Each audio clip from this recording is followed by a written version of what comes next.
Hello, I'm Maya. I'm Adama. We are from Eltham Hill School and we are reporting on the story of how much sleep do teenagers need. The amount of hours a teenager needs per night is 9.25 hours, but according to the NCH, the average is 7 to 7.5 hours. We interviewed our attendance and punctuality manager for her point of view. How many kids have given excuses for oversleeping as a result of lateness? I would say we have students that come in late every day who use the excuse that they've overslept or they've slept through their alarm. How much sleep do you think teenagers should get per night? I think everybody should have at least 8 hours sleep a night, and I think it's really important that when you go to your bedroom, it is for sleeping, so that there are no mobile phones, no televisions, no laptops, no iPads. They emit the blue light, which keep you awake, and then it takes longer for you actually to get to sleep. So I would say come 9 o'clock, everybody should be off of the laptops, phones, etc., and then aim to be asleep by 10 o'clock. 8 hours sleep will take you through until 6 o'clock in the morning at least. Do you think that children oversleeping and staying up too late affects their learning? Yes, very much so. If you come into school when you've overslept, you can still be tired, you can be all over the place and, not organised. Oh, I'm running late and, come in at 9:30, miss first lesson. It's really important that everybody gets a good night's sleep so that they can function the following day. Thank you. You're welcome. Now we're going to discuss some consequences and solutions towards teenagers' sleep. Here are some consequences.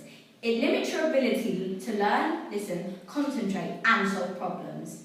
You can also forget things like homework, names and numbers. And then finally, it can lead to aggression. Here are some solutions. You can establish a bed and wake-up time and stick to it. Keep all devices out of your room when you are going to bed.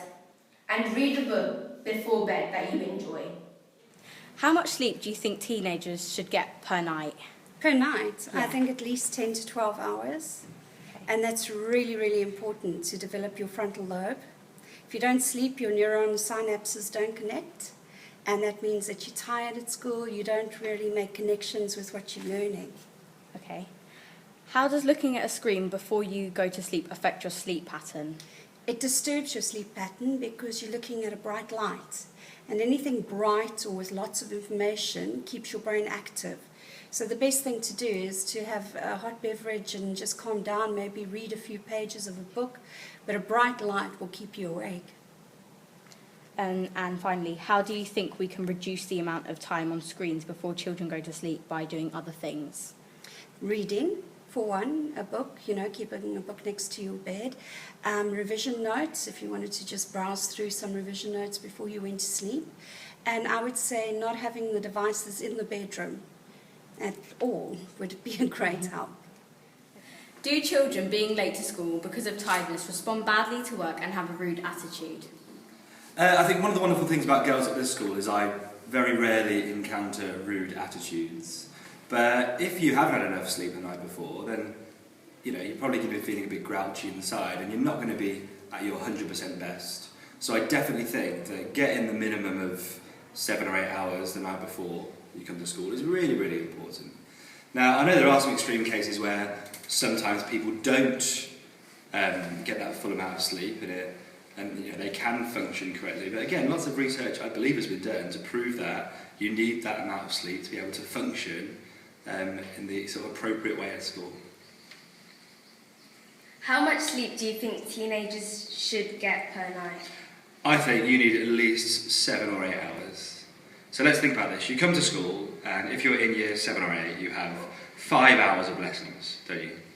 So you go from being really busy in English to dancing around in drama, to playing some cricket in PE, to doing a science experiment up in science, to doing some really difficult maths equations and maths.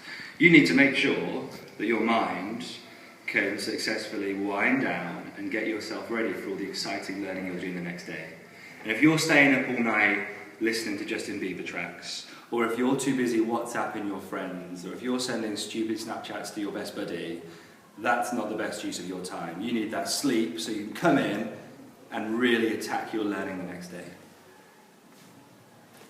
As we have found out, reading is a common positive way of getting to sleep. Can you recommend any books? Oh, yeah, I can always recommend books. I find the best books to read before bed are ones that have got some really wonderful description. Because I find when I read before bed that I will have the most magnificent dreams.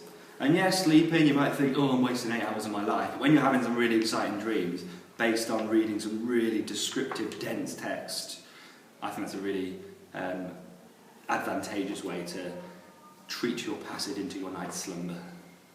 Specific titles though, I always say read The Hobbit, read Lord of the Rings, they'll get you thinking. What other positive ways can you give for teenagers to get to sleep despite reading? Count sheep. Count sheep. So you're at that point where you're struggling to drift off, you think, what can I do?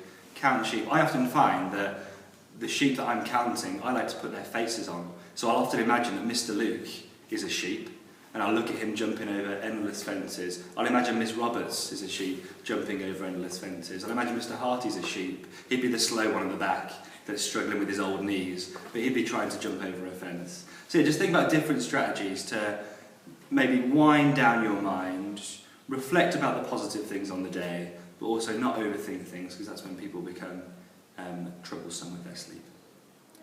We made a survey with 20 people asking them what they did before they went to bed.